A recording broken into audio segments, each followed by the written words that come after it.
2 years से ही देख रहे थे कि थोड़ा सा 2 इयर्स 3 इयर्स या थोड़ा सा और पास्ट ले जाया 4 इयर्स से थोड़ा सा इश्यूज आ रहे थे। आईएमएफ से अभी जो बातचीत चल रही है या अभी जो हमने स्टेप्स लिए या अभी थोड़ा सा हमने अपने ऊपर कंट्रोल किया और उसके बाद अब जो वाजे तौर पे हमें दिखाई दे रहा है कि चलें अब स्टॉक मार्केट भी परफॉर्म कर रही है, बड़े अच्छे अब ज़रा हैप्पी डेज है, हम कहेंगे सेलिब्रेशन डेज हैं। थोड़ा सा डॉलर भी अभी रुका, हमारा रुपये अप्रिशिएट किया, एसआईएफसी के अंदर इन्वेस्टमेंट की बातें हुई, एफडीआई के हवाले से बात हुई। ये स्टेप्स बैक टू बैक कितने ज़्यादा इम्पॉर्टेंट थे?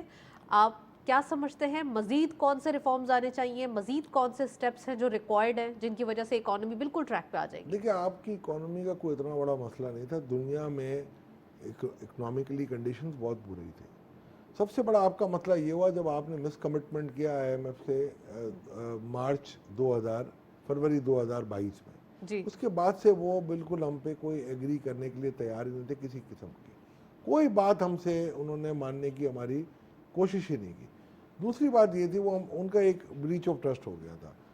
इसके अलावा मैं आपको एक बात बताऊं, आपकी एसआईएफसी है, एसआईएफसी की जो जान है आज, वो डिसीजन मेकिंग अगर नहीं हुई टाइमली तो एसआईएफसी का कोई रोल नहीं। SIFC this time is completely हम कह सकते हैं एक बहुत ही देखे ना, उस पर भी तो एतराज लगा दिया आईएमएफ ने कि जी ये क्यों उस तरीके से ऑपरेट तो कर इसको रही है। आप तरीके से आंसर भी देंगे ना आईएमएफ को? क्या आंसर? मैं तो आंसर दूंगा कि जी माई कंट्री, ये वॉइसराय नहीं है हमारे। जी। टैक्स रिफॉर्म्स की रिपोर्ट की जो आज ये बात कर रही हैं, जो मैडम ने ये टास्क फोर्स बनाई है, मैं तो हैरान होता हूँ। मेरी रिपोर्ट लिखी हुई है और इसमें 100 प्रोफेशनलों की इनपुट है। 2.5 ट्रिलियन के नए डायरेक्ट टैक्सेस हैं, इनडायरेक्ट एक भी टैक्स नहीं है। 16 के करीब हमने 21 के करीब हमने दिए हैं रेवेन्यू मेजर्स, 14 के करीब हमने दिए हैं ब्रॉडनिंग द टैक्स बेस के मेजर्स, 32 हमने सिंप्लीफिकेशन दिए हैं कि टैक्स लॉ को आप सिंपल करें। और 16 हमने एडमिनिस्ट्रेटिव मेजर दिया। अब मुझे नहीं पता कि वो मैडम क्या कर रही हैं अब उसके साथ। वो तो हमारी हुकूमत खत्म हो रही थी इसलिए खत्म की। रिफॉर्म्स आप समझते हैं आईएमएफ के अंडर प्रोग्राम होते हुए ये एसबीआई अरेंजमेंट जो हमने प्रीवियस गवर्नमेंट में देखा, आप क्या समझते हैं एसबीआई अरेंजमेंट के अंदर क्या हमारे पास इतनी गुंजाइश है कि हम अपनी चीज़ों को भी मनवा सकें, आवाम का भी ख्याल करना है? बहुत सारे हमने एक तो आप अगेन मैं वही बात बोलूँगी कि हम पिक्चर के उस तरफ से नहीं देखें, हम आवाम को भी देखें, हम गवर्नमेंट को भी देखें, हमारे पास जो वसाइल है उनको भी देखें और जो चैलेंजेस हैं उनको भी देखें। देखिए मुझे एक बात बताएं, कल एक मैं आपको एक सिंपल सी बात बताता हूँ। हमने 4 स्टेप्स के मेजर 4 स्टेप्स आपके प्रोग्राम में मैंने देखा, हमारे मेंबर्स काफ़ी आए हैं, था बकाई भी आई हुई थी, वो भी आपको बताएंगे। हमने सिर्फ 4 जो ब्रॉड ब्रश मेजर थे हमारे, उसमें हमने 1.2 ट्रिलियन के नए टैक्सेस कहे थे, 1 और विदाउट इफेक्टिंग एनीथिंग। जिसमें रिटेलर आज आप ढूंढ रहे हैं उसको हमने 250 बिलियन के टैक्स उनको मनवा के रखे थे। आज आप बैंक के विंडफॉल टैक्स की बात कर रहे हैं, एक्सपोर्टर्स ने 1.5 ट्रिलियन एक्सचेंज गेन कमाया है, उन पे तो आप टैक्स लगा नहीं रहे। सर एक्सपोर्टर पे अगर आप टैक्स में अगेन उनको टैक्स नेट में कर लेंगे तो वो बोलते हैं कि नहीं हम फिक्स डिपॉजिट, हमारे पास पॉलिसी रेट इतना ज्यादा है। आप मुझे बताएं, एक मिनट आप मुझे एक बात बताएं, दुनिया की किस कंट्री में टैक्स फ्री एक्सपोर्ट्स होती है मुझे बता दें, या एक फिक्स टैक्स 1% पे होती है? इतना आप लाडला ना करें। सर सबसे पहले हमें देखिए हमारे पास बड़े चैलेंजेस अगेन हम बात करेंगे, किस चीज की चैलेंज? एक्सपोर्ट्स, रेमिटेंसेस, फिर भी हम पैरेलल नहीं हो पाते इंपोर्ट्स के। आप मुझे एक्सपोर्ट का मुझे एक बात बताएं, आपने कभी देखा एक्सपोर्ट की कैरेक्टरिस्टिक्स? मैं बताता हूँ, 62% आपकी टेक्सटाइल होती है जी। 31 बिलियन का आप जब एक्सपोर्ट होता है तो वो 65 होते हैं, जब आपका 27 का होता है तो ये 58 से 60 होते हैं, और वो टोटल बेस करता है आपकी कॉटन की प्राइस पे। अगर $1 पर पाउंड है तो आपकी 31 बिलियन होती है एक्सपोर्ट जी। अगर 80 सेंट है तो 27 बिलियन पे आ जाती है। तो ये आपने क्या वैल्यू एडिशन की है मुझे तो आज तक समझ नहीं पड़ी। मेन देखिए आपको ट्रांसपेरेंसी रहा, हाँ इनके जहाँ मसाइल है उसको आप हल करें। आप मुझे बताएं आप, तो दिस इज द रीजन के आईएमएफ ने कहा कि सब्सिडीज बंद करें, तो फिर अब टेक्सटाइल को भी सब्सिडीज बंद की गई, तमाम सबको सेक्टर्स को सब्सिडी बंद करें। और अगर किसी को देना है ना अंडर प्रिविलेज लोगों को, जैसे प्रोटेक्टेड टारगेटेड जो बिल्कुल हो, आप टारगेटेड सब्सिडी है, आपके पास पूरा एक सिस्टम पड़ा हुआ है बेनजीर इनकम सपोर्ट प्रोग्राम का, जो पहले एहसास था फिर बेनजीर फिर दोबारा हो गया। तो देखिए उस तरीके से आप दें। आप अगर फर्ज करें, आप अगर मैं सिंपल सी बात बता रहा हूँ, अगर ये हम कहते हैं कि जी गैस में हमने सब्सिडी दी है, तो भाई आप सब्सिडी ना दें, आप जो प्रोटेक्टेड कस्टमर है उनके बिलों का जो आपको सब्सिडाइज करना है वो बेनजीर इनकम सपोर्ट प्रोग्राम से दें, ताकि आपका सोशल सेफ्टी नेट के अंदर आप उसको बता सके कितना मैंने नेट दिया है। आईएमएफ के सामने भी IMF रीडिंग हो कोई मना जाएगी। नहीं करेगा आपको डायरेक्ट सब्सिडी के राइट, ऊपर, बिल्कुल बिल्कुल। मगर वो टारगेटेड होनी चाहिए, ना कि अक्रॉस द बोर्ड होनी चाहिए। आपके घर का बिल आता था 500 रुपये गैस का, हम हंसते थे कि दुनिया के किस मुल्क में ऐसा गैस मिलेगा आपको 500 रुपये पे। आपकी पेट्रोल की प्राइस जी यूएई और सऊदीया से कम थी, तो आप कहाँ रहते हैं हम, और आप कब और तक आपको ये यूटिलिटीज तो देना ही पड़ेंगे पूरे, ऑल्दो थोड़ा सा आप इस चीज को देखिए। आप कैसे मुझे एक बात देखते हैं? बताएं, आप मुझे कहती हैं टारगेट हमने जो इनका जो है ना फ्लोर प्राइस हम फिक्स कर लेते हैं, जो कपास के होते हैं, ये कभी भी गन्ने के होते हैं, ठीक है ना, हम इनके पूरे प्राइस मार्केट प्राइस फिक्स कर देते हैं कि जी वीट ये के, हाँ। वीट के। आप मुझे बताएं इनके इनपुट पे पीछे आप सब्सिडी दे रहे हैं फर्टिलाइज़र पे, फर्टिलाइज़र पे जो आप सब्सिडी देते हैं एक एक बोरी पे अगर आपका 4-4 हज़ार की सब्सिडी होती है, जो अगर आपको इम्पोर्टेड और उसमें फ़र्क मिलेगा, आप मुझे बताएं तो स्मगल नहीं होगी तो क्या होगा सप्लाई? अगर यहाँ पर सब्सिडी, अगर आप यहाँ पर सपोर्ट प्राइस दे दें और आपकी सस्ती अगर हो जाती है गंदम, तो वो एक्सपोर्ट की कोशिश करेगा या नहीं, या अगर बराबर मुल्क में अगर महंगी मिल रही है तो वो स्मगल करेगा कि नहीं? तो ये चीज़ें आप कब सुधरेंगे? हम रिफॉर्म्स आपको एज अ नेशन अपने ऊपर भी करना पड़ेंगे। हमने आपको 4 महीने के अंदर एक टैक्स रिफॉर्म्स की रिपोर्ट बना के दी है। मेरा चैलेंज है किसी भी दुनिया के एक्सपर्ट को बिठा दें, मैं अपनी टीम के साथ बैठता हूँ, अगर किसी एक पॉइंट पे भी अगर हमें वो कह देंगे हम गलत हैं तो आई एम रिस्पॉन्सिबल। राइट, चलिए रिफॉर्म्स के ऊपर भी बात करते हैं अगेन सर। अब आईएमएफ के प्रोग्राम के साथ साथ हमारे पास कुछ आगे और चीज़ें हैं जिनको देखना ज़रूरी है। अभी एक इनिशिएटिव इलीगल इमिग्रेंट्स के हवाले से भी किया गया। कुछ अच्छी चीज़ें हैं जो कि जब पॉलिटिकल गवर्नमेंट्स आती हैं तो उनकी अपनी कॉन्स्टिट्यूंसीज, अपने एक वोट बैंक होता है, सही है। एक इंटरिम सेटअप के अंदर कुछ ऐसे फैसले किए गए। अब आपको क्या लगता है कि आने वाले दिनों के लिए क्या तैयारी है, और ख़ासकर जब ये हम एसबीए एग्रीमेंट अरेंजमेंट ख़त्म होते हुए देखेंगे, तो क्या उसके बाद एक और आईएमएफ प्रोग्राम होगा, या फिर हमें आईएमएफ की कंडीशनैलिटीज़ माननी पड़ेंगी, तो फिर हम नेक्स्ट प्रोग्राम जो है वो ज़रूरी नहीं होगा हमारे लिए? कंडीशनैलिटीज तो होंगी ना। देखिए आप मेरी बात सुने, कंडीशनैलिटी का क्या, अगर आईएमएफ आता है आपके पास, तो आपके पास World Bank, Asian Development Bank, IDBP और काफ़ी दोस्त ममालिक भी आ जाते हैं। ठीक है। कमर्शियल लोन के इस वक्त जो जराए हैं ना हमारे पास ड्राई है। We have two options, either to increase our exports or substitute our imports. आपके पास इस वक्त सिर्फ 8 से 9 बिलियन डॉलर का गैप है।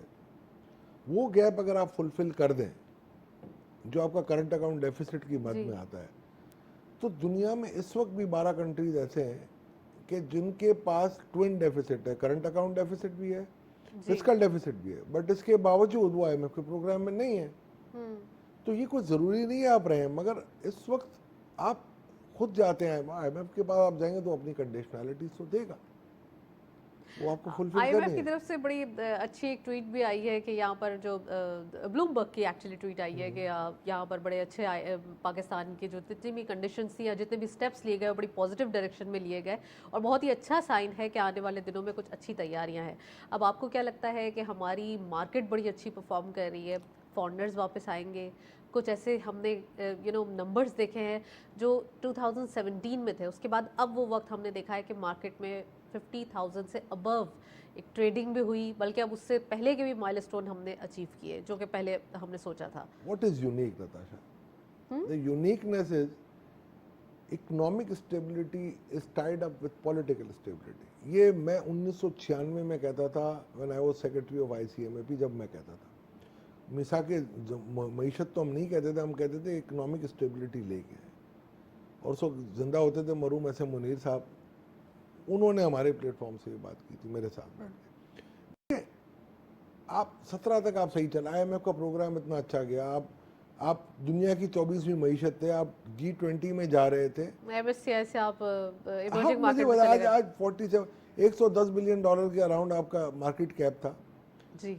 आपका इंडेक्स 53,000 के करीब पहुंच चुका था। 52,000। हाँ। आप मुझे सिर्फ एक बात बताएं कि क्या एक था कि जिसने एक नुक्ते ने महरम से मुजरिम कर दिया आपको? वही स्टेबिलिटी की बात है ना। पॉलिटिकल नहीं धरना जाएंगे हम सर, पॉलिटिकल नहीं जाएंगे, लेकिन आप मुझे नहीं, ये मैं क्यों बताएं नहीं जाएंगे? देखिए इस मुल्क की जी। तकदीर के साथ ये जुड़ा हुआ था ना। सर, अभी हमें ज्वाइन किया है फरीद आलम साहब ने, आप सीईओ है केडी सिक्योरिटीज के, उनको खुशामदीद कहते हैं। अस्सलाम वालेकुम sir, welcome to the show.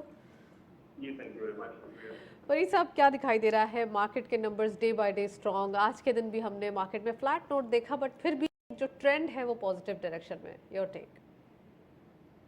मेरे ख्याल से जो कंटिन्यूटी है, और जो मैं आपके क्लास प्रोग्राम में आया था एक हफ्ता पहले, उस वक्त भी यही बातें हो रही थी, and I still endorse what the market is doing. Index wise बढ़ती जाएगी और अभी और भी बहुत गुंजाइश है। We discussed at length the host of reasons why it is on the rise. सबसे इम्पोर्टेंट यही है कि अभी भी हम लोग के क्लाइंट्स जो हमें फोन करते हैं वो कहते हैं कि we seems to have missed the boat।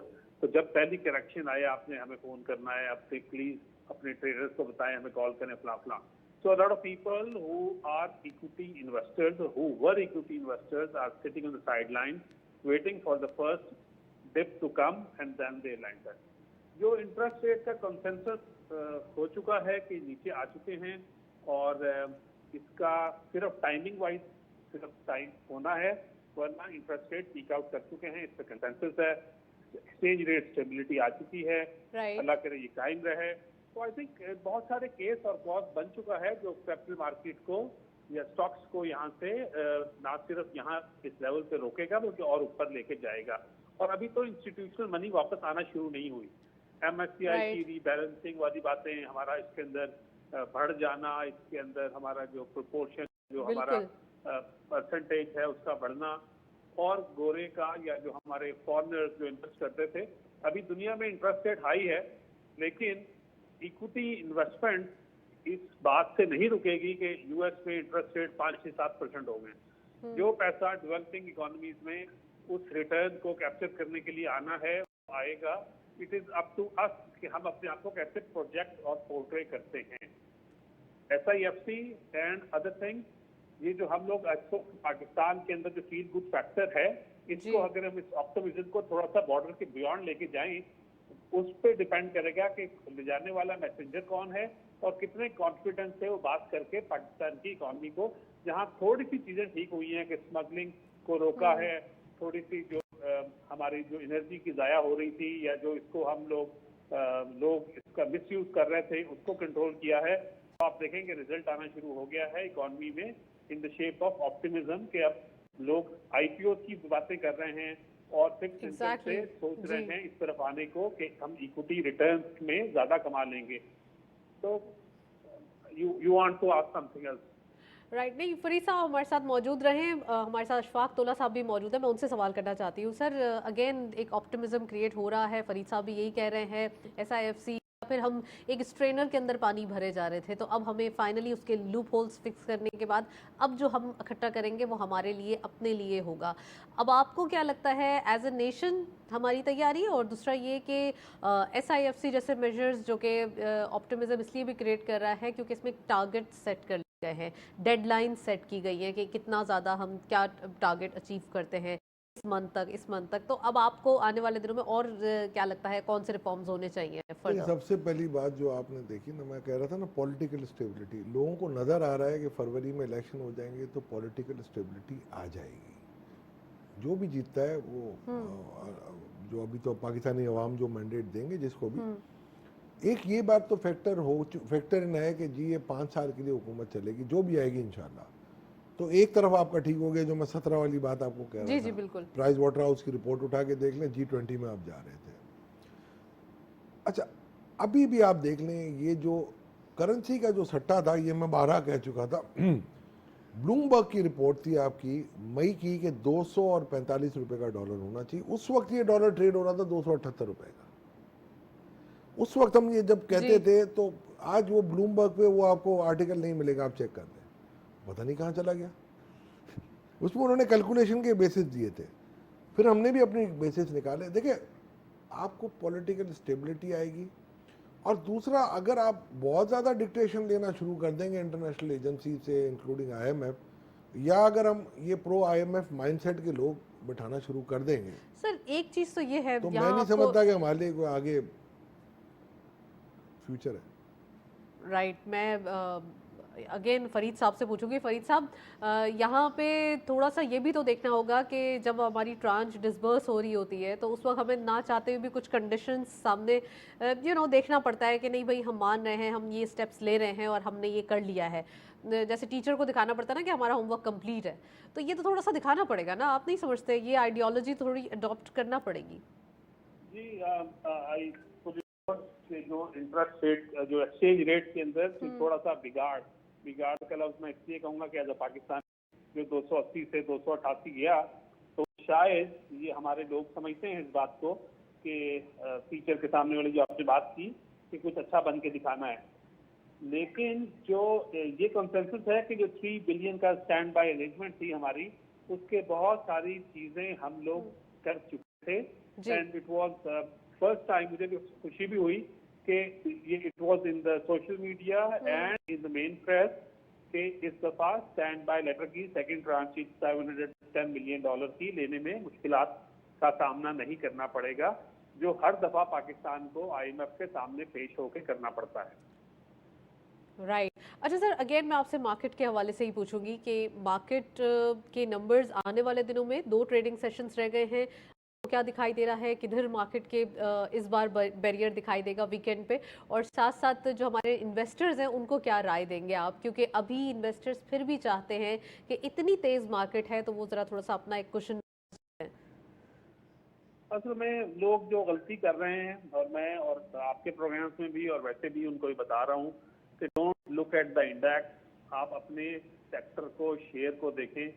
और जी। अभी भी ये बताएं कि जो 2017 में हमारी मार्केट गई थी 52,876 और अब जो 56,680 हुई है, तो ये इसके अंदर रिटर्न 7 साल के शामिल हैं। प्राइस इंडेक्स आज भी 20% कम है। पाकिस्तान में कंपनियों की अर्निंग पिछले 5 साल में खराब नहीं हुई थी डिस्पाइट मेनी ऑड्स, लेकिन वैल्यूएशन खराब हो गई थी। वैल्यूएशन अभी भी थोड़ी ठीक होना शुरू हुई है। अभी भी Pakistani market taken as a whole sector की मैं बात कर रहा हूँ, वो बुक वैल्यू के 0.84 पे चल रही है। तो अभी तो बुक वैल्यू भी अचीव नहीं हुई। तो और कंपनियां जो अच्छी अर्न कर रही होती हैं बुक वैल्यू से ऊपर ट्रेड करती हैं, और पाकिस्तान के अंदर ये जो बुक वैल्यू है ये 2.09, जब लास्ट टाइम हम मई 2017 में हम जी। 52,000 के इंडेक्स पे गए थे, तो हमारी प्राइस टू बुक वैल्यू यानी जिस कंपनी की बुक वैल्यू थी 10 रुपए, वो 22 रुपए 9 पैसे, मोटा मोटा बात करें तो 22 रुपए पे ट्रेड होती थी। आज जिसकी 10 रुपए बुक वैल्यू है वो कंपनी 8 रुपए पे ट्रेड हो रही है। तो अभी तो बुक वैल्यू अचीव नहीं हुई, आगे की तो बातें बात की हैं। और हमारी जो इंटरेस्ट रेट को मैं 1 मिनट के लिए अपनी डिस्कशन के लिए अगर मैं निकाल दूं, तो आप ये देखें कि हमारी 4.5 की प्राइस अर्निंग मल्टीपल पे मार्केट आज है, जो कि 10 से ऊपर रही है और गई है। जी। हमारा जो मल्टीपल है मार्केट का, वो पहले 8 से 13 था, फिर 7, जब थोड़ा मार्केट ने अच्छा परफॉर्म नहीं किया तो 7 से 12 हो। लेकिन इंटरेस्ट रेट को इस सारी डिस्कशन में सिंगल मोस्ट फैक्टर की थोड़ा नहीं काफी हद तक वापस आना है। स्टार्ट उसका हो गया है जब ये 2-3-4% सेकेंडरी मार्केट की जो यील्ड है जी। वो ये साफ निशानदेही कर रही हैं। किसी आप ट्रेजरी वाले लोगों से पूछें तो आप देखें कि जो लॉन्ग टर्म वाला पैसा है वो और शॉर्ट टर्म वाला पैसे का जो इंटरेस्ट रेट डिफरेंशियल है वो बढ़ता जा रहा है। तो अभी मुझे लगता है कि जैसे जैसे लोग एक्चुअल देखेंगे इंटरेस्ट रेट का गिरना, उसके बाद रिएक्ट करेगी रिटेल। लेकिन जो फंड मैनेजर बैठे हैं, जो फरीद साहब, institutional आपकी money- सजेशंस क्या हुई लोगों को कि अभी दिस इज द मैं- right time to enter the market और just wait buy on dips, ये वाला ऑप्शन ले ये देखें मार्केट के अंदर हर वक्त अपॉर्चुनिटीज होती हैं, रहती हैं। हाँ, जो मैक्रो टॉप डाउन अप्रोच के अंदर कभी कभी मार्केट में मोमेंटम बन जाता है, जिस तरह के आप बना हुआ है, तो उसके अंदर फिर आपको you don't have to wait for the market to correct itself. आप अगर Right. 100 रुपए लगा सकते हैं तो आप 25-30 लगाएं और फिर आहिस्ता आहिस्ता ग्रेजुअली अपने पोर्टफोलियो को बिल्ड अप करें। किसी का देखा दाखी चलाकी ना मारें, आराम से आए। मार्केट बढ़ती रहेगी, लेकिन अभी मार्केट कहीं जा नहीं रही। मार्केट का अभी ये जो 56-57 कोई नंबर नहीं है, ये इक्वेट होगी जाके 75,000 पे जो पिछला हाई बनाया था, उस 70-75 wow, we are very optimistic Farid साहब के मार्केट के नंबर्स बहुत आगे बढ़े और ऐसे ही जो मार्केट में पोटेंशियल है फंडामेंटली वो आगे बढ़े, क्योंकि डेली बेसिस पे जाहिर सी बात है कि मार्केट ने भी काफ़ी स्ट्रगल किया है, काफ़ी अरसे बाद ये दिन देखे जा रहे हैं और मजीद इससे आगे के माइलस्टोन यकीनन मार्केट अचीव करेगी। थैंक यू सो मच, आप हमारे साथ मौजूद थे, काफ़ी डिटेल एनालिसिस। फरीद साहब का भी यही कहना है कि मार्केट के अंदर काफ़ी गुंजाइश है, मार्केट के अंदर पोटेंशियल है। इंडेक्स की तेज़ी के साथ साथ थोड़ा सा अपने आप को भी कॉशियस रखें कि आप देख रहे हैं मार्केट के नंबर्स अच्छे, इट डजंट मीन कि आप उसमें फुल फ्लेज अपनी सेविंग्स के साथ इन हो जाएं। आप एक क्वार्टर पार्ट जो है वो इन्वेस्ट करें और फिर उसके बाद मार्केट के नंबर्स को देखें। हमारे साथ अशफाक तोला साहब मौजूद हैं, उनसे मजीद बात करते हैं। Sir, market is going good, तो सभी थोड़ा सा एक सेलिब्रेशन मोड में यहाँ पे दिखाई देते हैं। आपकी सजेशंस क्या हैं, आपकी राय क्या है इकॉनमी को फर्दर बेहतर करने के लिए, इकॉनमी को मजीद ऑन ट्रैक लाने के लिए, या जो ये एक एक ट्रैक पे तो आ ही गई है, चीज़ें तो बेहतर हो ही रही हैं, दिख भी रही हैं और इसके रिजल्ट्स भी दिख रहे हैं, आपको क्या लगता है फर्दर सजेशंस? देखिए, चीज़ें ज़रूर दिख रही हैं, बट ये सारी एक्शन ओरिएंटेड है। ये कहीं पर भी ना कोई पॉलिसी का आपका वो नहीं है, कोई पॉलिसी नहीं बनी है आपके लिए। अब देखें स्टॉक मार्केट चढ़ रही है, आप देख रहे थे डेली रिवर्स जा रही थी, अब डेली प्लस में आ रही है जी, आज भी। खैर 14 पॉइंट प्लस आई है तो प्लस ही आज हुई, तो अल्लाह का फ्लैट शुक्र नोट, हाँ, फ्लैट है। ठीक है, करेक्शन भी आएगी। जी, और जैसे फरीद ने कहा अभी कि अभी तक तो बुक वैल्यूज पे भी नहीं आई हैं अच्छे शेयर्स। मगर पता है, मैं आपको एक बात, मैं as a mark of caution एक बात कहता हूँ कि इस वक्त पूरी एक बैकअप के साथ चल रही है। आपने एक रिपोर्ट देखी होगी जब केयर टेकर सेटअप आया था कि जी हम जी। स्मगलिंग को रोकेंगे, बहुत अच्छी बात है। और फिर एक रिपोर्ट आई जिसमें मैंने कहा हमने कोई रिपोर्ट तो नहीं देखी बट मीडिया में आई ये बात कि जी 17 ऐसे स्मगलर हैं जो ईरानी तेल में डील करते हैं, सारे पॉलिटिशियन हैं। फिर सर कहा गया सर सर सर मैं आपको सर, बता रहा यहाँ हूँ। आपको सर यहाँ पे पॉज करूंगी। आप ये बताइए नहीं, कि इसमें- जो मीडिया हमारा जो एक प्राइवेट मीडिया है वो कौन सा कोई इतना अच्छा पहले बातें हुई हैं, उसकी वजह से कितने रूमर्स की वजह से पहले भी स्टॉक मार्केट खराब हुई। स्टॉक तो हमें मार्केट तो की बात ही नहीं, स्टॉक हाँ। Market is one of the portion of the economy. Exactly, मैं आपको बट मैं सिर्फ तो मैं आपको सिर्फ जो चीज़ एक्सप्लेन करने जा रहा हूँ ना, देखिए वो एक मैं मिसालें दे रहा हूँ आपको ताकि आपको कम से कम इस बात का तदारुक, आप बिल्कुल उसमें घबराएं ना, कोई बिल्कुल वो नहीं है। कहा गया जी 204 हवाला हुंडी वाले हैं जो कि पंजाब में मौजूद हैं, 173 केपीके में है, 170 सिंध में है। तो भाई वो पकड़े क्यों नहीं गए आज तक? अगर फर्ज करें 17 अगर पॉलिटिशियन थे, 995 पेट्रोल पंप पे ईरानी तेल बिक रहा है, तो भाई आप उनको पकड़े ना, करार वाकई सजा दें।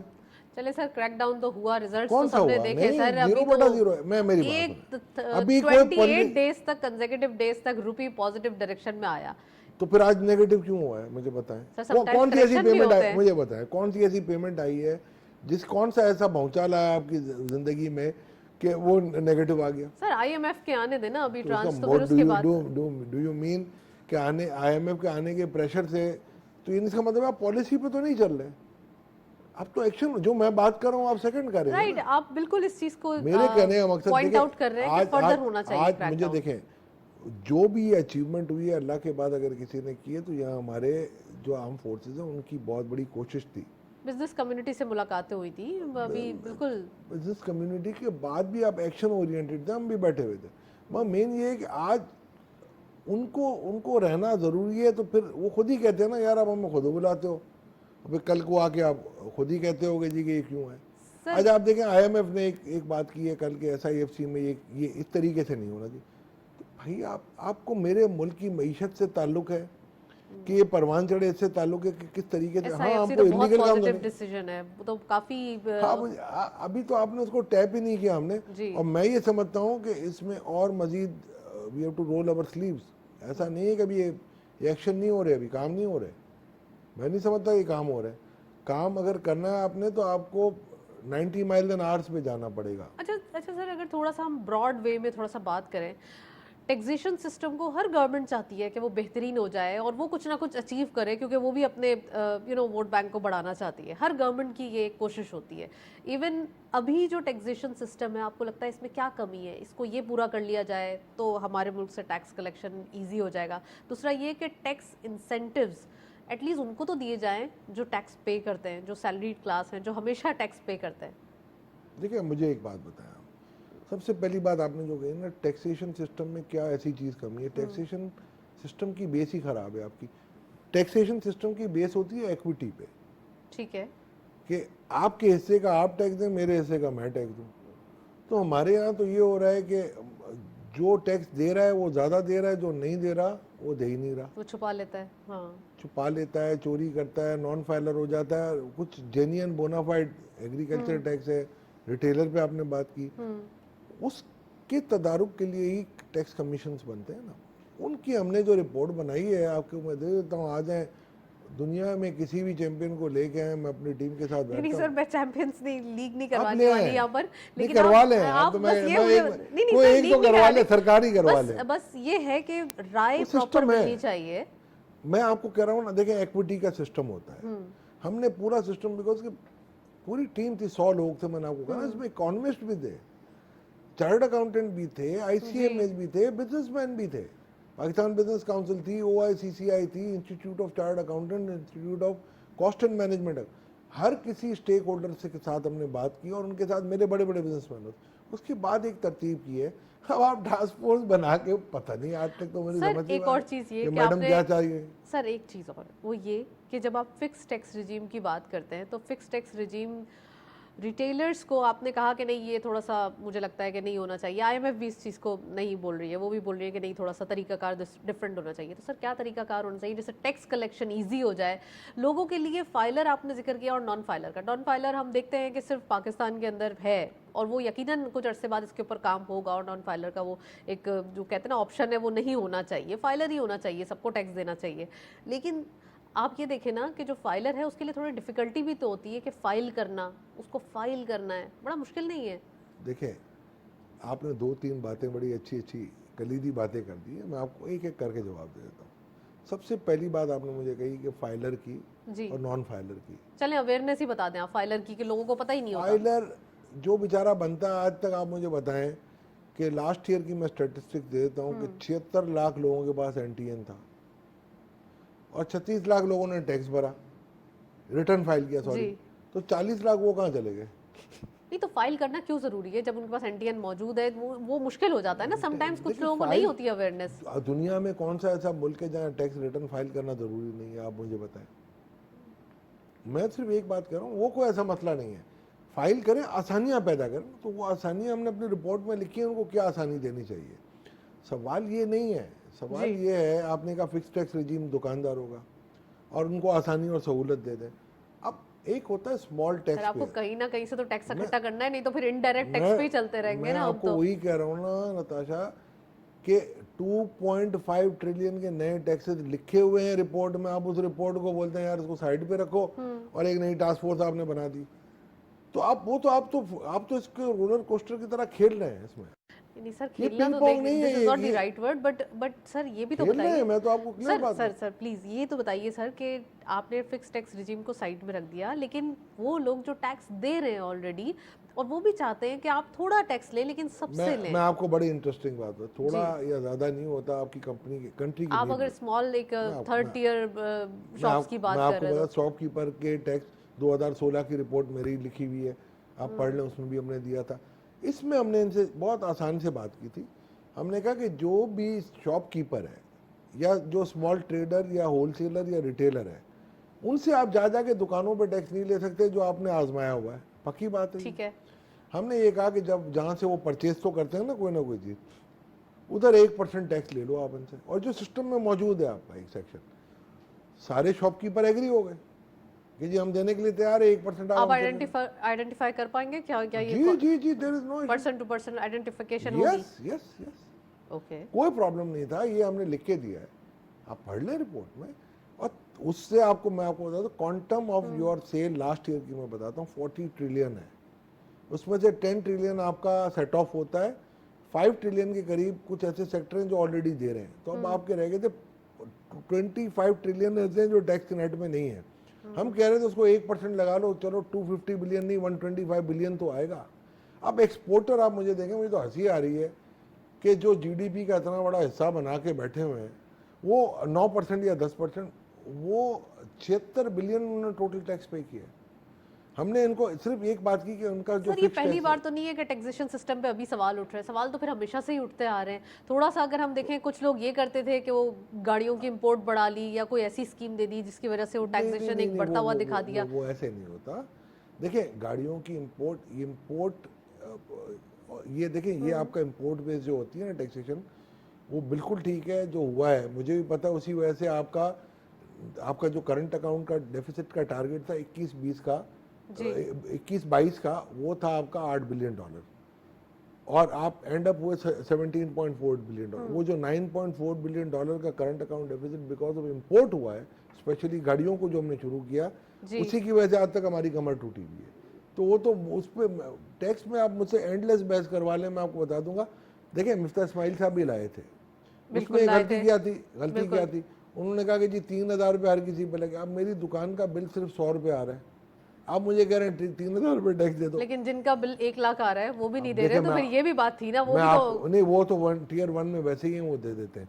मैं आपको सिर्फ एक बात बताता हूँ, मैंने उनको यही कहा था कि जी आप एक काम करें, मिनिमम आप जो है ना 100 रुपये है तो 100 रुपये टैक्स ले लें, अप टू 3,000 आप ये रख लें। सर बिजनेसमैन को उसमें राजी करना भी बहुत मुश्किल होता है राजी थे समटाइम्स। वो। और नहीं, मैं हर किसी की देखिए, बात नहीं कर रही, मैं जो आपके सामने पहले अगर राजी CNIC थे का आप लाए, जी, वो एक आप सोची समझे तौर पे आप लेके आए। राइट या अब आप मुझे बता CNIC का आप क्या करते हैं, क्या आपको कंफर्मेशन आता कि जी आपने ये बाई की है, तो कोई वैलिडिटी होती। वो भी मैंने इनको समझाया, शपर देदी साहब को, वो मेरे पास आए थे कि 7 महीने में आप हमसे करवा लें, राइट वो करना नहीं चाह रहे थे। अग्रीड। मैं अगेन अशफाक साहब, आपसे पूछना चाहूँगी कि एक आम लोगों की बात करते हैं, थोड़ी सी बिजनेस कम्युनिटी से हटके, पॉलिटिक्स से हटके, तमाम लोगों से हटके।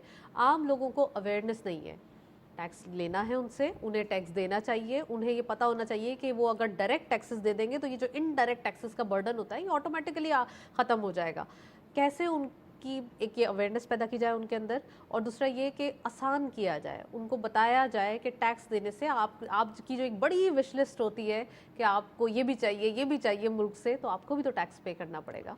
देखिए, मैं आवाम, ये बेचारे आवाम की मैं बात नहीं कर रहा। ये 76 लाख में से 36 लाख टैक्स पे करते हैं, 36 में से 14 ऐसे हैं जो जीरो टैक्स पे करते हैं। बिल्कुल नील फाइल करते हैं। नहीं, ठीक है, तो मैं उनकी बात नहीं करता। आपकी खलकत जो है 3.5% जो टोटल कॉम है ना, वो 90% टैक्स दे रही है, डायरेक्ट टैक्स। इंडिया में 22% दे रहे हैं, तो रेशियो वहीं पे है। और अगर आधा % में बढ़ा दूं ना ट्वीक करके, तो 400 बिलियन टैक्स आ जाएगा।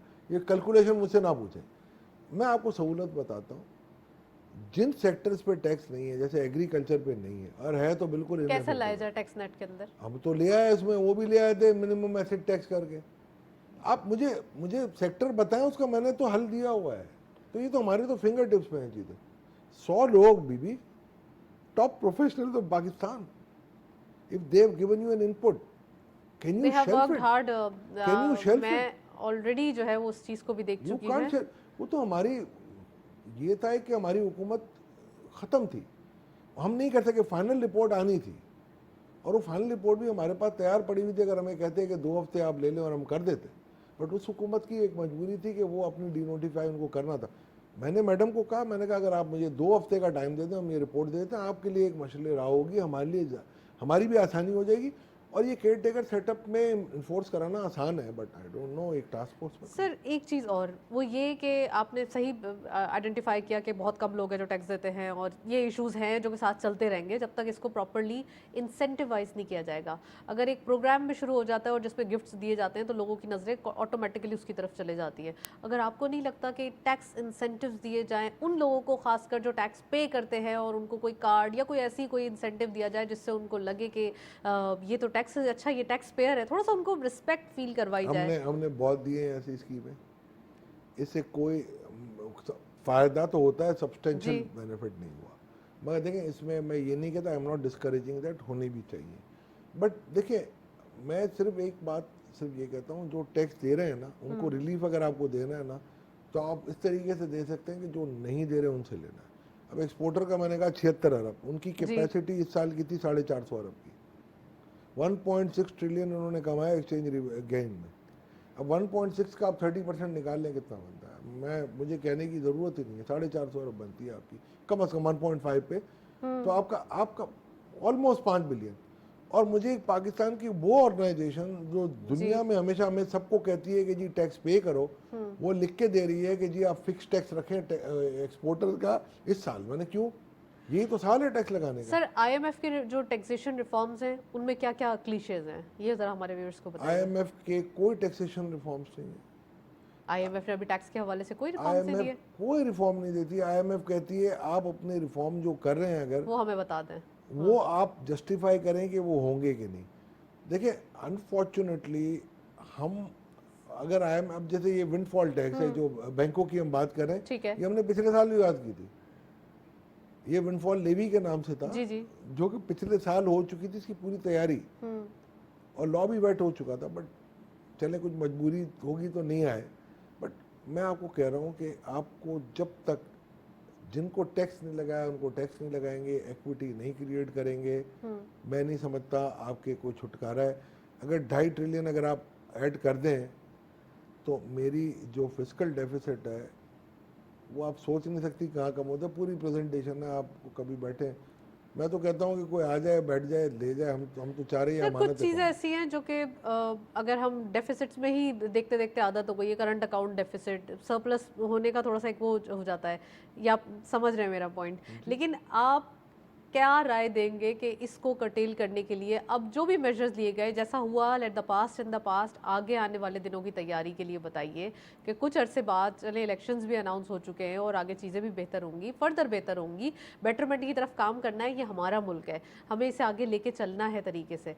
आप क्या समझ हैं कि फर्दर क्या चीज़ होगी जो कि सबसे पहले हो जानी चाहिए, ट्रैक पे आ जाएंगी सारी चीज़ें? पॉलिटिकल स्टेबिलिटी, करेंसी स्टेबिलिटी, ये दो चीज़ें आप दे दें, इन्फ्लेशन कंट्रोल में आएगा तो ऑटोमेटिकली सारी चीज़ें आपकी ठीक हो जाती हैं। जैसे आपने कहा ना, ये फरीद ने भी कहा अभी सेकेंडरी मार्केट में रेट बहुत गिर गए हैं, तो सेकेंडरी मार्केट में सप्लाई ऑफ मनी अभी ज़्यादा है, आपका इन्फ्लेशन अभी भी ज़्यादा है, तो नेगेटिव इंटरेस्ट पे आप काम नहीं कर सकते, आईएमएफ की पहली कंडीशन है। बिल्कुल। तो अगर आप नेगेटिव इंटरेस्ट पे गए अब अभी भी हैं आप, एग्जैक्टली जी। तो अगर आप और कम करने जाएंगे तो और मुसीबत आएगी।